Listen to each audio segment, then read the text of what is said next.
on the upper pads of our hands. And then we're going to, thumb tips are going to be pointing one another, and our arms going to be stretched to the sky. Our eye focus is going to be at the third eye with our eyes closed. And we're going to begin with navel pumping, breath of fire. We're just going to go for 2 minutes here.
Exhale.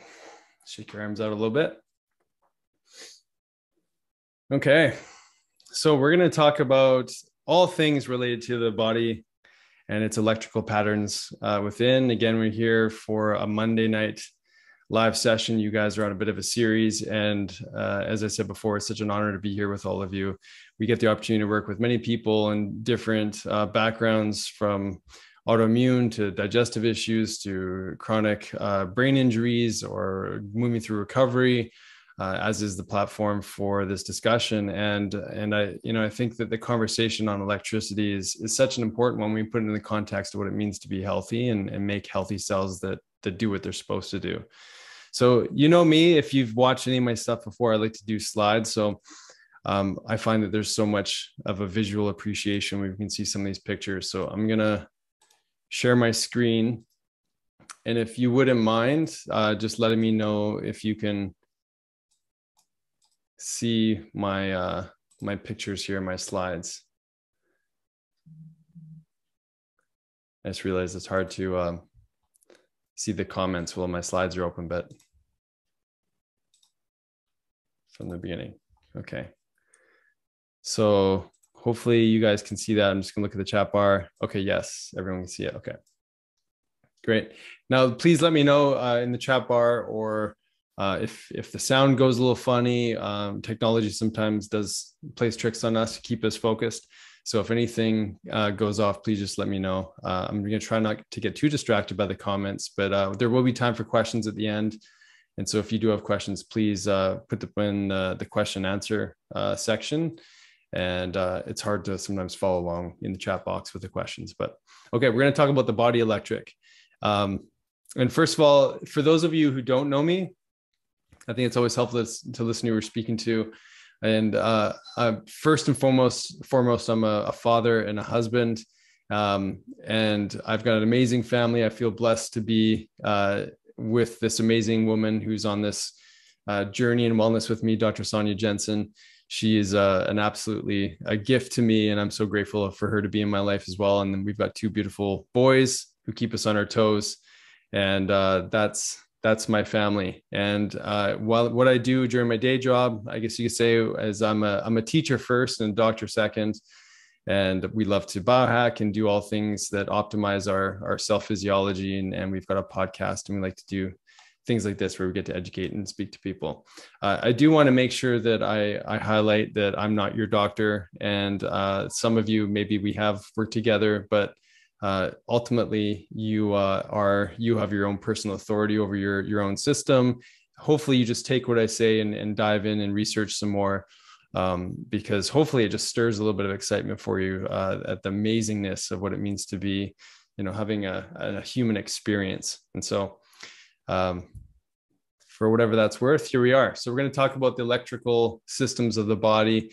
Basically, more energy equals more electricity. That's what we've come to realize. And what that essentially means is that the electricity of the body is essential in order to have more energy. You know, when we say, like, how's your energy today, or how are you feeling, how's your mood, so much of it is tied back into the electrical structures of the body and how we exchange energy and electrons across your cell membranes. But really, like, you know, how I relate to this is probably the most important area of understanding what it means to heal. We're going to talk about some studies and stuff that are done on salamanders and things like that and what electrical currents do. But hopefully by the end of this conversation, you'll have a different relationship to understanding good vibes and what it means to cultivate and create and energize the body with electricity. So let's jump right in.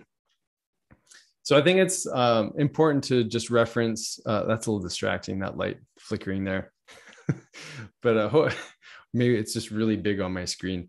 So I wanted to just hopefully highlight the fact that we are electrical beings. You know, we maybe have had some experiences of that. Maybe we've tried acupuncture before and you feel that little zingy nature of the nervous system when a needle goes in, or maybe you've done rub the balloon on the head and cultivated that static electricity, and you can put the balloon on the wall. Or maybe you've touched someone and got a shock and you can feel electrical current goes through the body. If any of you have ever seen the Beamer video on YouTube, I strongly recommend taking a look at that, and you can actually see changes in blood flow based on electrical current applied to the body. And so it's fascinating to think of what actually happens when our body is running on all cylinders and the body's charged up, and what that means for healing and what that means for distributing nutrients to different parts of the body. But essentially, we're electrical beings, you know, we're spiritual beings having a physical experience. And essentially that electrical nature dictates everything from absorption of nutrients to detoxification to brain function, blood flow, all of these parameters that we need to have working well in order to get healthy. So it may be in the chat bar if you want to comment. Have any of you come across the research of Dr. Stephanie Seneff? She's done a tremendous amount of work in looking at glyphosate and the impact of basically pesticides on our health and what that means for the healing of our body. But I want to, and so this is some of her research. She talks a lot about cholesterol and the cholesterol sulfate particles that attach themselves to cell membranes and how they create charge, and that charge distribution based on the kinds of cholesterol that are showing up on your cell membranes determine a charge. Now, why that matters is because we have a concept or understanding of blood flow is based on heart pumping in your body. Now, this is sort of a big conversation, and I do want to tie this into what does this mean for recovery. But essentially, when we have proper blood flow into all of our organs, let's say into the brain, into our liver, into our kidneys, into our digestive system, when we can properly distribute nutrition to the rest of our body, we're going to heal faster. We're going to feel more energized. We're going to feel happier in our body. Like I said, we're going to raise our vibration. Now, what some of the work that she did was this is a two-part story. One part is that our red blood cells contribute to the flow of blood in our body. So our old concept of blood flow is the heart pumps. The heart pumps and it shoots blood everywhere. The sheer dynamic force that it would take to pump blood from the heart to the smallest little capillary beds in the body it's impossible, essentially. So there needs to be another mechanism to distribute blood flow to the rest of the body. And it turns out it depends on your charge. Now, when liquid flows through a tube in shape, it creates a natural current gradient. So you'll see that along the surface of these the vessel walls, we've got a negative charge. And then inside the center of the vessels, there's a positive charge. And so just like a battery, there's this charge distribution that creates a current or flow. And so we're going to talk a little bit more about that and how to, improve that functioning in the body. But a really big important piece is that when we start to break down our cell membranes because of toxicity, because of chronic stress, because of nutrient depletion, because of, all the things that can happen to someone that lead to chronic illness, it really starts to affect our blood flow. So let's step back a little bit and sort of let some of that information sink in. What we just talked about was that our blood flow is essentially the life-giving force or the life-giving system that gives nutrients to every cell in our body. It's absolutely essential for this blood flow to distribute so that we can heal our tissues. And it could be our brain, our liver, our digestive system, you name it. The ability of that blood flow to get to where it needs to go isn't just the pumping of the blood. And someone just mentioned the sound on my end is really bad, breaking up with every word. Is anyone else having difficulty listening to me or hearing the words I'm saying? Oh, good. No. So that might be on your end, Teresa. Have a check. Okay, sounds like it's clear. So now what that means for us in our healing is that our ability to heal is based on this distribution. So what is high blood pressure? High blood pressure is a compensation. So when we've got inflammation in a tissue, let's say there's inflammation, we're trying to heal when we've injured our shoulder, for example. We've injured our shoulder, we need to increase the blood flow to that shoulder. Now, in many cases, an acute hypertension or increased pressure in your blood system is going to force more blood into the area. In some cases, the heart might beat a little faster too, but really this isn't about heart rate. It's about changing the size and the diameter of that vessel. And when we change the size of that diameter of that vessel, it's going to increase perfusion. Because it's going to increase pressure to get to where it needs to go. So essentially all healing incorporates that. There's a stress, let's say an injury, a toxin, a poison, or whatever. There's an increased need for nutrients and white blood cells and red blood cells. So our pressure will naturally increase to distribute more nutrients into the body. And there's many things that disrupt that, our body's ability to do that. So hopefully we just get a bit of an understanding that in order to heal different parts of the body, we have to increase our distribution channels. And it's no different than, we talked a little bit about what's happening to the roadways here in Vancouver. There's an incredible monsoon of rainstorm that happened over the weekend last week, and it literally destroyed our roadways. And so there's this massive fear in the city that gas wasn't going to be able to get in. So everyone was at the pumps trying to fill up with a ton of gas, and people are buying stuff at the stores because they thought distribution channels to the stores are going to be affected. And so people started buying up a whole bunch of stuff. So that's the whole idea. There's a situation that increases pressure and stress. And then, then there's increased buying in the world that we live in. We saw that with toilet paper early on in the pandemic, right? There's a stress and then this adaptation. Same thing in the body. The stress is the injury, the poison, the toxin, the inflammation. We need to change that dynamic. That dynamic of blood flow is totally based on pressure, which is determined by the charge in our cells. So very, very interesting to think that there's, a really important situation that needs to happen in our body in order to communicate a problem. And it's all based on electrical charge. So I'm not an engineer, but what I do understand about the flow of a battery is that there's a positive end and there's a negative end, right? And so when you put that battery into, say, your TV remote controller upside down, it doesn't work. We don't have the proper flow of electrons. And that same mechanism is happening in every tissue in the body.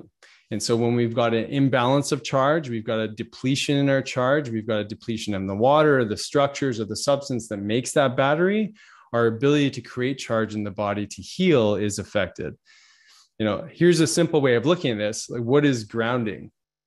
Maybe you've heard of grounding, and that's literally getting your feet on the earth and getting the negative ions from maybe the ocean water, or just, having your feet in the grass or the sand or the rocks or whatever. And that's us actually plugging ourselves into Mother Earth, which is essential for healing. But we're like when we're walking around in our rubber-soled shoes, it's kind of like we're batteries flipped upside down, and we're not creating that charge connection that we need.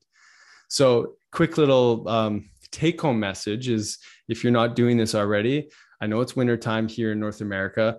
And if you live in Canada, it's even colder. But, the Russians have been doing this forever. They jump in the snow. And, there's ice baths nowadays, which a lot of people are very much acclimatized to. But the idea is that we need to replug ourselves back into our source of electrons, and that's Mother Nature. So a little sidebar, maybe that's a little bit of homework for you guys after listening to this call. Okay, now we're going to dive in a little bit deeper. There's a little bit of science here. Hopefully this doesn't scare people away, but hopefully we also make it relatable. And if you do have questions, like I said, let's definitely talk about them. But I think this is really fascinating stuff. And so most of you have heard of pH before, right? Has everyone heard of pH before? Like your body's pH, right? So, and now we've heard of like alkaline water, and we know that, batteries have a positive and negative charge. It's all millivolts of charge. But the interesting thing is there's a direct relationship between voltage and pH. And so in fact, when your blood is supposed to be a pH of between 7.35 and 7.45, that's very normal. It's the same pH that exists within inside our cells in the liquid part of our cells. And that's a pretty normal range. So this little range here between 7.35 and 7.45. And what that equates to in voltage is actually negative 25 to negative 20 millivolts. That's normal. Now look down here. The more acidic we get, you've heard that before, right? The more acidic we get, the sicker we are. And there's all sorts of different, baking soda treatments for cancer and things like that, because we want to raise our pH, right? You've heard that before, probably.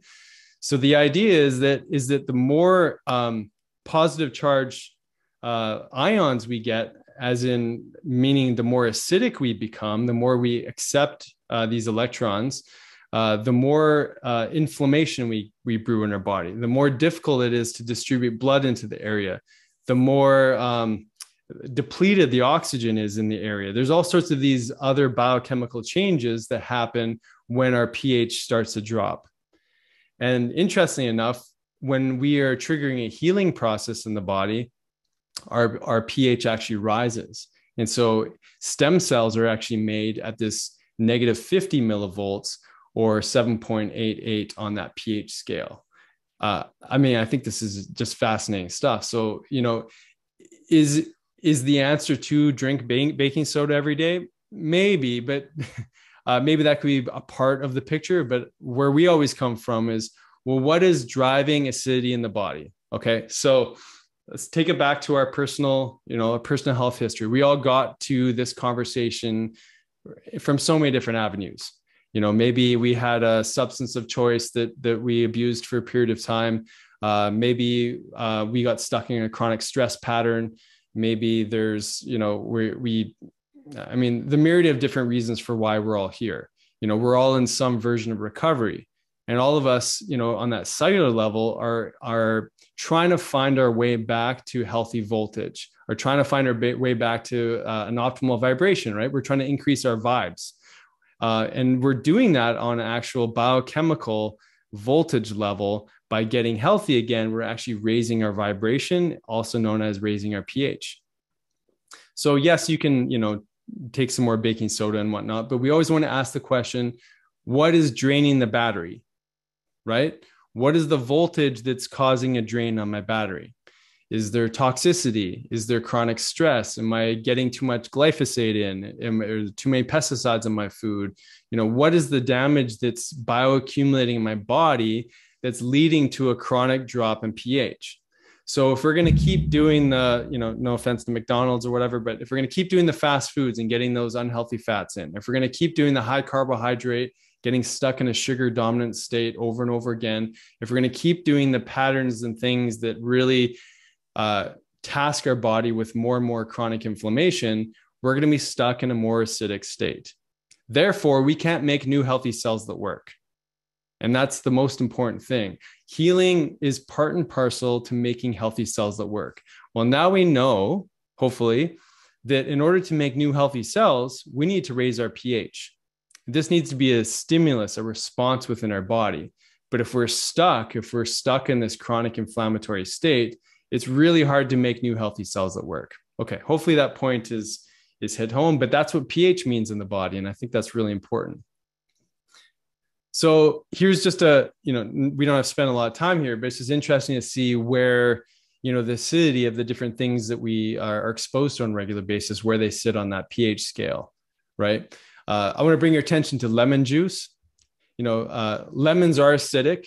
In Ayurvedic medicine, they say the post-digestive effect is alkaline. So they can be acidic to the touch. If you've got a cut or a wound, you can feel the acidity. But the post-digestive effect is actually something that alkalizes the body, meaning it's raising that pH of the body. So there's sort of a flip-flop there. But if we just measured the pH of lemon juice directly, we would see some acidity. So there's the baking soda. There's high mineral water, which would be seawater. Maybe some of you heard of Quinton water, Quinton. That's like a therapeutic, properly mineralized water. And then you'll see like the more toxic side of that alkaline. So hopefully, there's sort of a joke in here with President Trump, and we don't want to get political, of course, but he did mention something about consuming some disinfectant. But the idea is that there's actually disinfectant therapies like ozone therapy, or high dose IV vitamin C creates oxidative therapy, which is kind of like a high pH. So there's lots of different things in the world that we've been exposed to, especially this past year. But and here's another side of the thing, or the coin, is people actually take hydrochloric acid supplements to stimulate digestion. And so that's an important point, because there's different pHs in different areas of the body. The upper digestive system is really low in pH, from your mouth to your stomach. Your stomach might be from a pH of about 1 to a 3. And then it sort of raises a little bit as it gets into the small intestine, large intestine, all these other things. But here's something categorically that we see is as we age, our hydrochloric acid production goes down. Now, why does that matter? Well, we need a proper hydrochloric acid secretion in our body in order to stimulate enzyme release. Okay, so our ability to deal with our environment in the form of digesting our food, digesting our emotions, that's all has to do with a certain frequency or pH. We need that low pH in our stomach in order to stimulate absorption. We need a slightly higher pH to stimulate a different secretion of enzymes in our small intestine, pancreas, liver, that kind of thing. So it's interesting to think that there's a different distribution of pH in different areas of the body, and they're all constantly kept in balance based on our cellular pH. So if we've got really inflamed, toxic cells, it's going to be really hard to stimulate proper pH in our stomach, or maybe in our mouth, and all those other things. And as a result of these compartments changing or not being able to sustain their pH, what happens is we get a change in our microbiome, right? So what is dysbiosis? Or you might have heard of H. pylori. H. pylori is an overgrowth of a bacteria in the stomach as a result of rising pH. Now, a simple aside, many people are low in hydrochloric acid because there's low iodine in the diet, B6 and zinc. Those are some really common ones. And so the basic take-home message, though, is if we're drinking really good mineralized water and we're purifying the water that we're drinking enough of it, and we're putting that structure with the minerals in our water, we're going to be correcting some of these imbalances that show up in our pH levels of the body. Okay, so we could spend more time there, but hopefully you get the idea that lots of these different things are sitting on a different scale, right? And all those pH scales are going to have an influence on how our body is doing. So it's an important way, I think, to measure. You can actually measure this, right? What would you want to measure? You'd want to measure urine pH. Urine pH is as close to cellular pH as you can find without doing some sort of like extraction of pH inside your cells. So you can get urine pH strips at probably any health food store, and you can get an idea of what your urine pH is. And like I said, you want to have that urine pH somewhere around that zone. And if you're running too low on the acidity, that means you're lower charged. You're probably lower energy as well. And if you're sitting up around this more normal zone, you probably find that energy is not too bad for you. So you can literally use your pH as a scale for energy. Most of you have probably heard of acupuncture meridians. Again, those are all electrical conduits throughout the body, which are connected to muscle and fascia, which we're going to be talking more about in a little bit. But it's just another, I guess, highlight to understand that there's this whole electrical voltage system. And I'm sure you've heard of the chakra system as well, because I know Tommy teaches about this as well. But this is a living, breathing, I guess, functioning system within the body that's been around for, well, millennia. And I think we're just starting to understand some of the nuts and bolts of it now. Okay.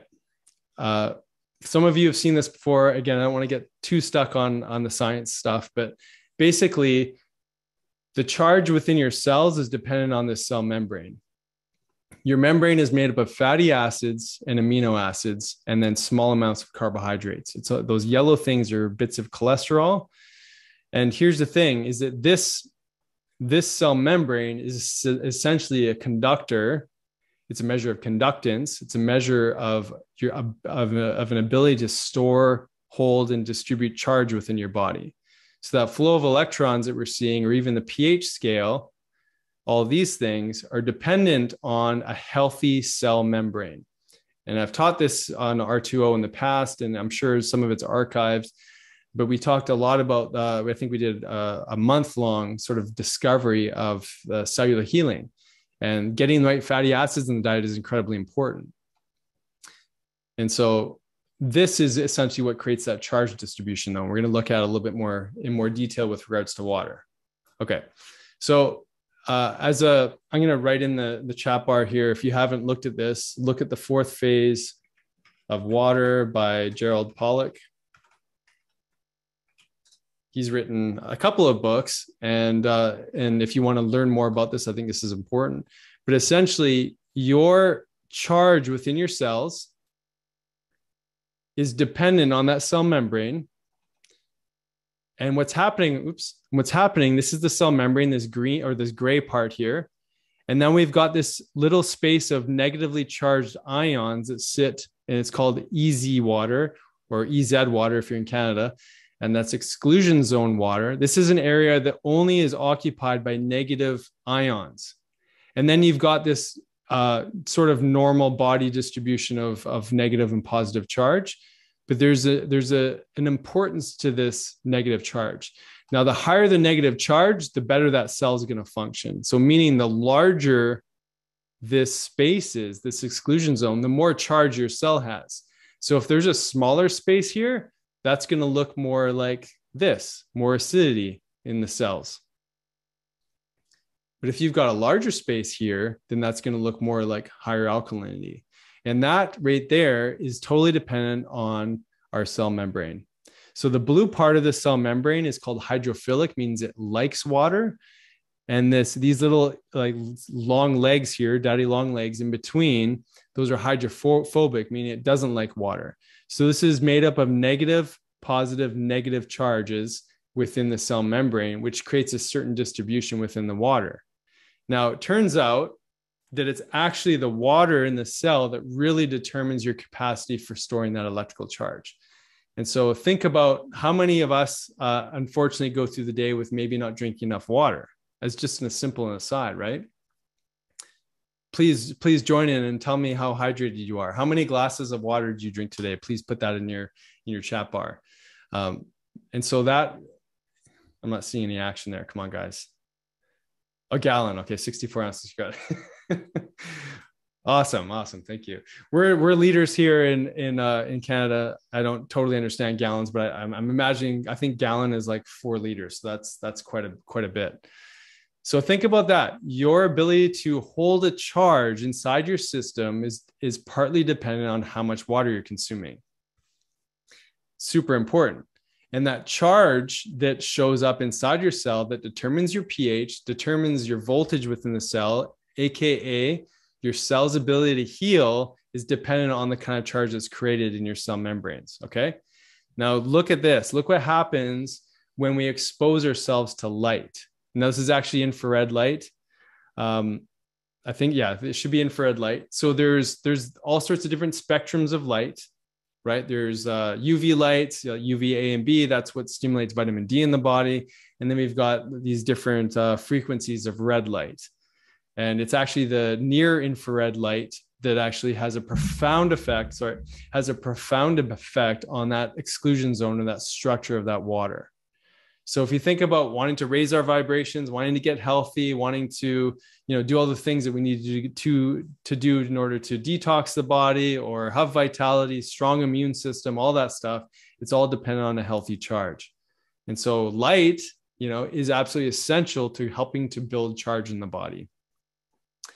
So, we can always obviously be mindful of the time of day that we're outside and not burning our skin and that kind of stuff. Just basic sun hygiene is important, and we're completely dependent on the sunlight to help to build charge in our body. We talked just the beginning about how we need to get our feet on the ground in order to receive those electrons from Mother Earth or from the ocean or wherever we're going on land. And if we were wearing rubber-soled shoes, we're like upside down batteries, not connected to the proper poles, right? So the same thing happens with light. When we don't get proper light exposure, or we're doing too many Zoom calls in our day or whatever it may be as a result of the world that we live in currently, we're probably all getting a whole lot more blue light than we usually do. And that's going to decrease that exclusion zone space. So that's important to pay attention to too. Okay, so the mitochondria. So mitochondria is this little guy. This is the thing that receives oxygen and it makes energy. This ATP energy, we always relate to energy as ATP. It's nothing more than something that creates charge in the body. And so when we understand that, our body's ability to make more energy is dependent on healthy functioning cell membranes, light exposure, getting those negative ions from the ground, grounding our feet into the soil or the ocean. And it's also dependent on making healthy cell membranes. And there's lots of different things that help to increase the quality of our cell membranes through eating healthy fats and whatnot. And a lot of that is going to relay into the mitochondria. But these guys are like those little charge capacitors inside our cell membranes or inside our cells. And these are the things that are making this ATP energy. It's that ATP energy that helps to distribute that charge across those cell membranes. So your mitochondria use fat or sugar for energy. They don't use protein. So we always tell our patients that, we want to be really efficient at burning our gas, like gas burning fireplaces, but we have a hybrid engine. So we can use sugar whenever we need to, short bursts of energy, but we don't want to be running on sugar constantly. The more we run on sugar constantly, the less mitochondria we have, the more deoxygenated we are, which means more inflammation and lower our vibration, also known as a lower pH, more acidity. So we want to have a healthy functioning gas burning fireplace. And then when we need a quick burst of fuel, we can use that from a glucose point of view. But we need oxygen to get there. So we started the call with doing some breath of fire and oxygen. So, this is going to come back to your daily practice, your sadhana, but breathing deeply, getting that oxygen inside the body is so important, obviously, in building that charge within the cell. Okay, so here's just some fun stuff on water. If you haven't picked up Masaru Emoto's book or looked at the messages in water, it's fascinating to see what happens when we, offer a vibration current through sound, through prayer, an intentional thing. We can actually change the structure of our water. You've seen the charge distribution across your cell membranes, seeing that, that exclusion zone, that space that holds that negative charge can be influenced by light, but it can also be influenced by intention. It can be influenced by the electricity that we're surrounded by, the blue light. Everything at the end of the day, as you're learning, hopefully is going to come down to charge. And so our charge is really important. We talked about the chi or the flow of acupuncture meridians. All of those things are really cool and play a role. I'm not going to get into NAD today, but that's another cofactor in mitochondrial function. But this is interesting. The carbohydrates, the actual structure of carbohydrates obviously differ from fats, but they're the more we become efficient fat burners, our ability to hold more spots for charge on that structure of that fat is much more robust than what's on a carbohydrate. And so that's just sort of a nice aside, but basically there's more complexity to the structure of fat. And therefore part of that complexity is it's able to hold more charge.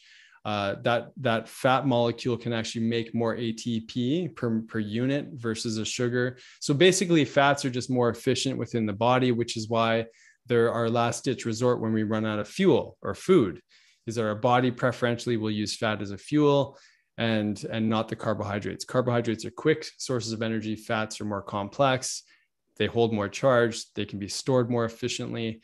And so they help to contribute to the structuring of our water, but also our charge in our body. Okay. I know we're going down a deep rabbit hole. Let's all take a deep breath in, deep inhale, exhale. Okay, let's review a little bit about what we were talking about. So we talked about blood flow in the body, the ability of our red blood cells, our white blood cells to get into an area that needs to heal. What are some typical areas that are get affected by, whether it be substance abuse or chronic stress or any condition of toxicity? It could be emotional toxicity, physical toxicity, chemical toxicity. It's our organ systems. Our brain gets affected, our ability to think clearly, make good decisions, to feel happy, to feel like we're in a good space. That's all dependent on blood flow. It's all dependent on the nutrients that are getting into the brain, so on and so forth. So blood flow is based on charge, not just the pumping of the heart.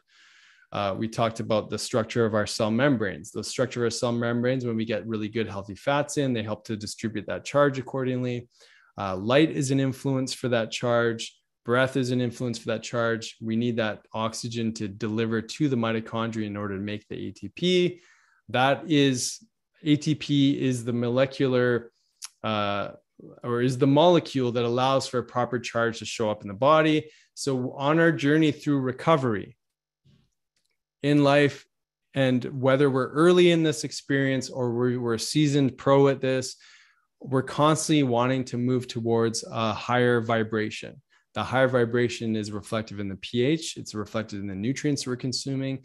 You'll see in a moment it's reflected in how we move, but it's definitely reflected in how we eat, our macronutrients, and it's reflected in the water that we're drinking and our breath. So hopefully we're sort of packaging this together, hopefully in a way that's not too complicated. But there's just so many different things to talk about when it comes to charge. Now, if you want to read more on this, there's actually a book called The Body Electric. So I feel like we sort of stole that name, but I'm mentioning it here. So, there's a trademark name as that. And there's also a book by an amazing medical doctor named Jerry Tennant. And one of his lines is something I'm paraphrasing, but the body's ability to heal is totally based on a cell's ability to hold a charge. And so cells that can hold a healthy charge can heal, or a body that can hold a healthy charge can heal. Okay, so this is a bit of a summary and taking some of these things into account. Now, we have a nice picture of an apple here. This would be a freshly cut apple. Look through a particular type of camera that can show energy coming off the food. And there'd be Acrylian photography. I mean, maybe you've seen this with humans. We've got this auric field, it's an energetic blueprint essentially. And the same thing would be said for any sentient or living or any container that holds water, which is going to hold a charge. And we're going to see a certain, light frequency that comes off of this. So pretty cool stuff.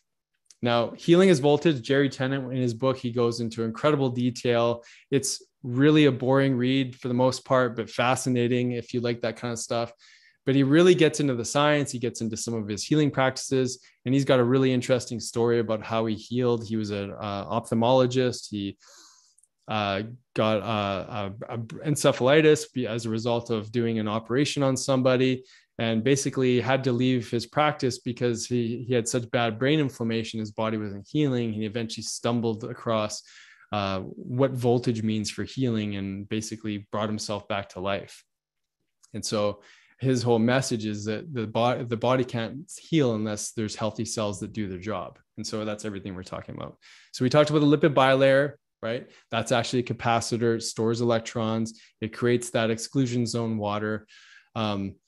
And when the body's inflamed and not healing, we need proper distribution of voltage in order to stimulate healing. Our cells are like liquid crystals. So that exclusion zone, that space where the negative ions in that water is kind of like, they call it the fourth phase of water. It's more like a gel-like state as opposed to like a water state, and that's what that fourth phase is. So we've got ice as in a solid form of water. We've got our liquid water. We've got our air vapor. Those are the main three. The fourth phase is a gel state. And that's like, it's like your cellular yoga. It's like the ability to morph and change and flow through our capillary beds. And we talked about some different things like light affecting a charge. Pressure definitely affects charge. We talked about blood pressure changes, and that's going to affect the charge of your cell. Temperature, infrared saunas or cold therapy or what have you, that fluctuation is going to create changes in the charge. So lots of things, right? And like I said, I think it's always important to step back and go, okay, well, what do I do with this information? We just want to do as much as we can with this information. How do I plug myself back into the earth? And like, let's also acknowledge all the work that you're doing, right? Every time we're creating new neural networks, like maybe we're stressing some of you out a little bit today. How do we bring in the mindset of just resilience? I'm tasking my brain of making new neural pathways. That's creating a new charge distribution. Every time you work out or lift weights or do yoga or do some sort of movement, you're creating a contraction and a stimulus and charge. Every time we hydrate, we put those amazing minerals into that water. We're going to start to charge our body every time we do our breath work. So your daily practice should be an anchor for everything you're learning here, in that there's this incredible body of science in electrical medicine, essentially, that's telling us the impact of what that means for healing. So we talked a little bit more, or just a reminder that healing capacity is really a change in charge. So when we need to heal, we go up from -20 to -50 millivolts. Cancer and more disease states are actually an accumulation of those charged particles, where we get to a positive charge, which means acidity, and that's more close to cancer. And we talked a little about sugar burning. And this is really important here. If I didn't hit this message home enough, is that as the voltage drops, as we become more acidic, oxygen leaves, right? So what's a powerful way to get your body to heal again? You breathe, you do your breath work, you bring in that oxygen. Oxygenation is a nutrient. And so we want to really exercise our ability to pull more oxygen in. Now, a little side note, your oxygen is delivered to the tissues of your body through omega-6 fatty acid capsules. Most of our omega, like they're called little micelles. Those, unfortunately, too many of us, and there's actually an amazing doctor, Dr. Kate Shanahan. She was on Bill Maher's. She did a little segment with him, but she really hit home the point why so many people are struggling in this current respiratory clotting disease environment, because our proportion of omega-6 3 fatty acids is so disrupted. Yeah, every restaurant we go to, canola oil or oxidized fats, we cheap out on the quality of fats, across the board. And it's really affecting our ability to distribute oxygen to our tissues. So just that's an aside, we don't have to go down that rabbit hole, but the types of fats that we consume are going to determine our ability to put oxygen to our cells. The more inflammation we experience, the lower that voltage drops, meaning we're not able to use oxygen. It gets displaced. And with that displacement of oxygen, we also get influx of infections, right? Again, another reason why there's certain people really struggling here with certain viruses, bacteria, chronic infections that aren't going away. We don't have that ability to really keep oxygen inside our cells. That charge distribution is affected. So we talked about, sugar burning versus fat burning, our ability to produce energy with oxygen. We get a ton more charge in the body, 38 ATP versus 2 ATP. Basically, a cancerous cell is a cell that's like horribly inflamed, super low pH. It can't keep oxygen inside that cell. And so we get way less energy produced. So if you've got low energy as a symptom of whatever is going on, we're not making enough of a charge. And so it's not that, shame on you. It's like, what are these simple little things that I can do to help raise the charge, right? And I think that's hopefully the message. Okay, we're going to get into a little bit more about what to do. These are some basic things. How do you put yourself into an optimal environment in order to raise your vibration? We talked about oxygen, nutrition. Magnetism would be getting your feet planted on the earth. Sound vibration, gong baths are a big part of the yogi circle. We have a gong. We play it for our kids sometimes before bed. It literally knocks them out, but it's great, great therapy, sound therapy. Even just singing, right? Your voice, the tonal frequency with your voice is actually healing. And there's all sorts of more incredible experts that can speak to that than I can. But there's the science of somatics, which sound therapy or structures can structure sound in different components. So sound healing is absolutely a powerful tool. Movement, of course, which we're going to talk about in a sec. But I think the take-home message here really, hopefully is empowering. It's one that hopefully you can appreciate that you have a capacity to heal. Now, are you going to solve all your problems by just focusing on this? I don't know, maybe, but it's time plus the right environment. That's the message to heal the body. And so think about, maybe it's a time right now for you to maybe pull out a pen and paper and just sort of, maybe make a list of what are some places you feel really good in. Maybe I feel really great when I go to the beach. Maybe I feel really great when I'm spending time in nature. Maybe I feel really great when I'm around, these people. And then where do you feel not so great? And like, is that not so great feeling just situational, or does it linger with you? I think it's important to consider the different environments that really support us or don't, right? And all of it, we can get super microscopic with it, but we can just really just relate to this as positive vibes and negative vibes. It doesn't mean that negative is bad or positive is good. It's a different range of frequency that either stimulates healing or gets us more contracted and stuck in dis-ease, right? And like, where are we sitting in these environments, and how do we optimize, or how do we support them so that we can be more resilient, right?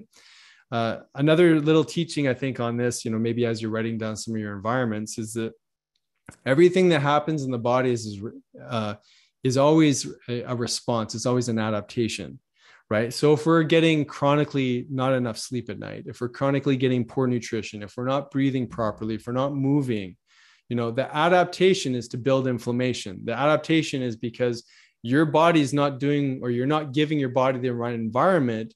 It's artificially creating an environment that hopefully can choke out the bacteria, or choke out the viruses, or choke out that chronic pain, inflammation.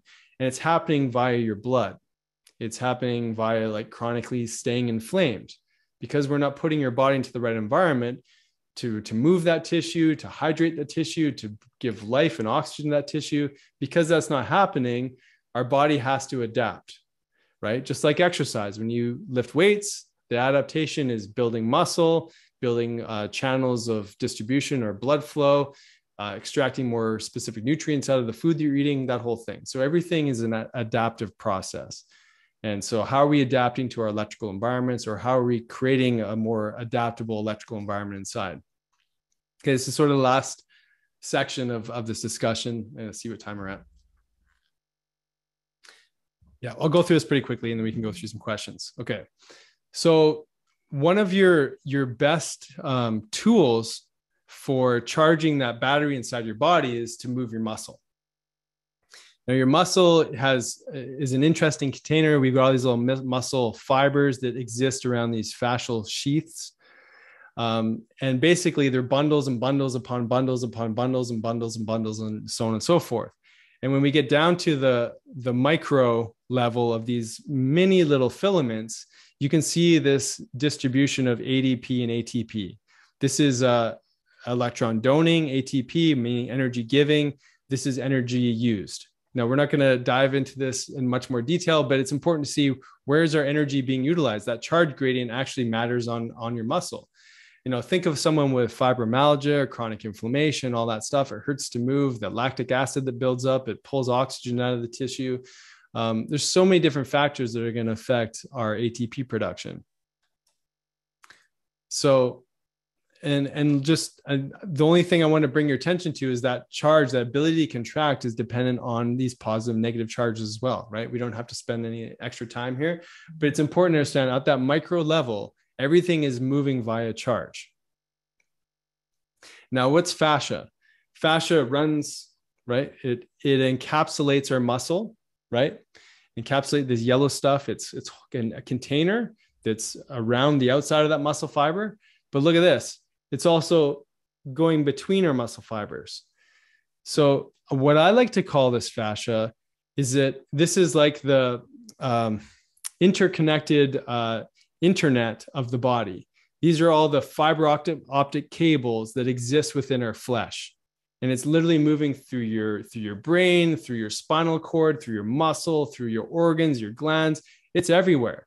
This is your nervous system. It's an extension of it. And in fact, it moves information more quickly than your nervous system.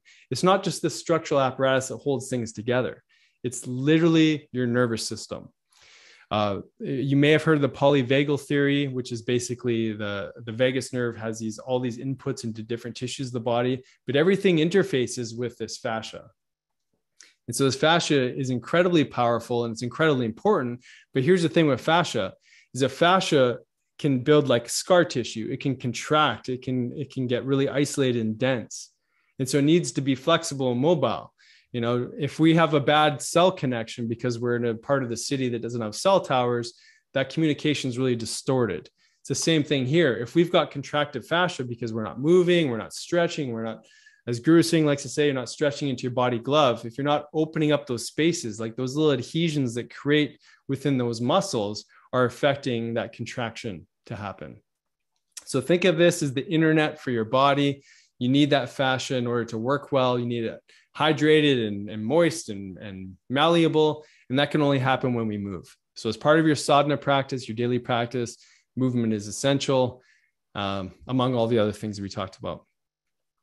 Okay, now one sort of, I think this is the last thing, second last thing, glyphosate, as many of you have heard of, it's a pesticide. It affects protein or amino acid formation. Now, our DNA, our cell membranes, our fascia, our muscle fibers, our detoxification pathways. I mean, amino acids are used everywhere in the body. And the more pollution that we're getting exposed to as a result of our environments, glyphosate is one of the most gnarly ones, but there's definitely others that are out there. It literally stops our ability to make certain amino acids. Think about how many people don't feel fantastic when we consume, let's say, a fast food only diet. Well, guess what? There's a boatload of glyphosate there. There's a boatload of amino acid shutdown or breakdown. So we're not able to make these really important amino acids. What coincides with chronic toxicity in this realm? Mood disorders, mental health, depression, anxiety, not feeling good about ourselves, not feeling confident, all those things. Well, our serotonin, our dopamine, our norepinephrine, our epinephrine, our GABA, all of our core neurotransmitters are built through these amino acids. So if we start breaking down our ability to make these core amino acids, we're in a boatload of trouble. So that's just sort of a quick little aside on toxicity. But it turns out even our ability to contract our muscle is affected. Obviously our ability to have cognitive, maybe a more, I want to say like a more resilient mindset even is all dependent on our ability to have a higher charge and to make these important neurotransmitters that play a huge role in controlling inflammation to making us feel good about ourselves. So toxins can drive the behavior in our body, which is going to affect our charge and so on and so forth. Okay. So remember, everything we want to build resilience through adaptation. So these are a lot of the things that we teach here. And we kind of touched on a lot of them. We talked about movement. We didn't really talk about time restricted eating, but one of the first things that we teach on the 8-week awakening, or Tommy did the food course in the past, that's all about containing a healthy meal window without snacking, eating to full on your meals. So you've got time away from food in order to heal. All sorts of other stuff there. Obviously, these could all be individual talks within themselves, but it's important to see that what can we do? What can we take control of on a daily basis that's going to add value to that charge gradient in our body and put us into a healthier state, make healthy cells that do the job that they're supposed to do. Lots of things there. We have a couple of podcasts. I do one with my lovely wife, Dr. Sonia, and another with my colleague, Dr. David Wardy. You're welcome to find out more information if you want to tune into some of the stuff. We do geek out on some of these podcasts. So if you want to keep learning, this is like just a quick snapshot of more stuff that you can learn. And last but not least, if you haven't yet, this is a journey. And some of you have definitely done this before. This is an incredible journey of awakening. I mean, these things that we're teaching on this like 45-minute to 1 hour call. It's just a fraction of the stuff that obviously we all need to incorporate into our lives. And it takes practice. I've been doing these kinds of things on myself for, decades. I guess I've been in practice for about 13 years now, and I'm constantly learning. So, the opportunity here is to create an optimal lifestyle plan where you're in an amazing community of people. And I just wanted to, Tommy didn't ask me to actually highlight this. I love this man so much, and I love what he's doing. And I love all the people that are connected to his teachings, whether you be a student or someone helping to facilitate. It's an amazing journey. It's a really important one. So that was my impromptu plug for Tommy and his program. Okay, guys, that is hopefully you're still awake. There's a lot of information, but hopefully you can put some of it together and make sense of it. And like I said, my hope is that you don't just take my word for it, that this stirs some sort of curiosity within you to appreciate your cellular environment and your external environment, and how you can incorporate some more daily practices that support healing and make healthy cells that do their job. Okay, so I think we've got some questions. So, okay, so I'm just going to read through the questions and answer as best I can. So there's a yes, there's a no. Someone asked, how do we know our pH? Easiest way to check your pH would be to do urine pH, and you get urine strips at most health food stores. What do you think about drinking 9.5 or 11.5 pH Kangen water? Basically, drinking, the interesting thing about Kangen water for me is the hydrogen ions. It's not really about the pH, because as soon as that pH of 9, 11 gets into your stomach, it's completely, it's dismantled essentially. My beef, I guess, with Kangen water is that my only thing that I tell people is that make sure you get a proper filter on there. And because we've tested a ton of people with their Kangen water machines, and we actually test the water and we find out there's still like lead and mercury, and there's all the other stuff that everyone else is exposed to, except for this is in a more charged way. So does that mean we're distributing more of those things that were in the water deeper into the body because it's ionized or whatever? I don't know. But I think the cool thing about Kangen water is the hydrogen ions, because there's some really interesting research on hydrogen. But personally, what we do for our water is we use a reverse osmosis machine, just a simple countertop model, and we put minerals into that. So trace minerals, sea salt. If you want to really level things up, you could like centrifuge it or spin it. You could put it outside and get some charging of that water with light, and that would be called structured water. So there's a whole lot of crazy, amazing technology that's out there, but you can do some of this stuff on your own, obviously. What mineral supplement for water do you recommend? There's Quinton minerals.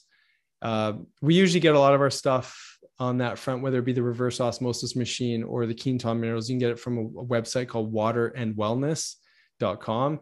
And we did a podcast with the developer of the machine. His name's Robert Slovak, and that's on the Dr. Dad's podcast somewhere. I can't remember what episode it is, but it's a total deep dive into water. And he talks, it's actually good to hear his perspective on Kangen water, because he's very vocal about alkaline versus alkalizing and that kind of thing.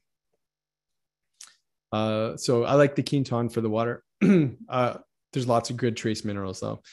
Is it okay to drink hot water with lemon with meals? I like to hydrate before meals, but I think lemon and water is for me, that's medicine.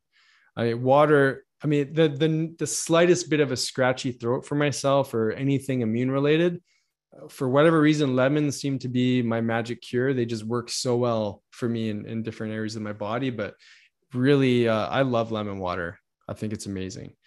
Does infrared light therapy really work? So if you remember that image of the exclusion zone water, it literally increases the charge of that exclusion zone space. We on our Dr. Dad's podcast interviewed an electrical engineer. He's like, this guy's sometimes hard to listen to because he's so ridiculously smart, but he talks about smart molecules and how certain molecules in our body are actually capacitors for light, and they actually increase and affect charge and whatnot. So he gets into a huge amount of the science, but essentially, if we just were to simplify it, near infrared light increases the exclusion zone, which means it increases the charge, which means it increases our body's or cells' ability to heal. Far infrared light from saunas, that's temperature thing. That's different. But I do feel that temperature plays an important role in charge too. Photography on the Apple, that's it's called Kirlian photography, I believe. Would you recommend drinking lemon water every morning? I do it most mornings. I love lemon water. Like I said, I don't think everything is everybody's medicine, but for whatever reason, lemons and me really work well, partly because I'm Pitta. In Ayurvedic medicine, the Pitta dosha is very heating. So lemons are really good for people who are more Pitta dominant. What are your thoughts on taking fulvic acid? We live in a farming environment and worried about effects of chemicals, glyphosate. Yeah, a fulvic acid, humates. I'm not sure if any of you have followed Dr. Zach Bush, but he's got a sort of a different product, which is carbon tetrahydride, which is something that helps bacteria and detox and things like that. But yeah, we use fulvic acids and humates quite often. Someone's asking the name of the podcast that I do with my wife. Is called Health Ignited, and we basically do most of that on our YouTube channel, Dr. Jensen. Would you recommend flotation tanks and infrared saunas? Oh yeah, you bet. Amazing. I mean, flotation tanks, you're getting a lot of magnesium, so you're charging your body, you're absorbing more magnesium in that flotation tank, and obviously it's deeply relaxing. And infrared saunas, that's one of my favorite therapies. There's so much incredible research on infrared saunas and decreasing all-cause mortality. The Finnish studies on infrared saunas are absolutely phenomenal. So that's a great tool. That's something we use in our clinic, but we ended up getting one for our home too, because we just use it so often. How would you explain people being able to finally heal on carnivore diets? Why they can in relation to, well, I would say, that there's so much to talk about there, but one of the biggest things is you're putting your body into ketosis. So the ketone bodies have a epigenetic stimulus in the body to turn off inflammation and a myriad of different things it does in the body. But it's kind of encouraging your mitochondria to increase because you're switching over to more of a fat burning fuel and you're turning off that glucose, the high glucose state.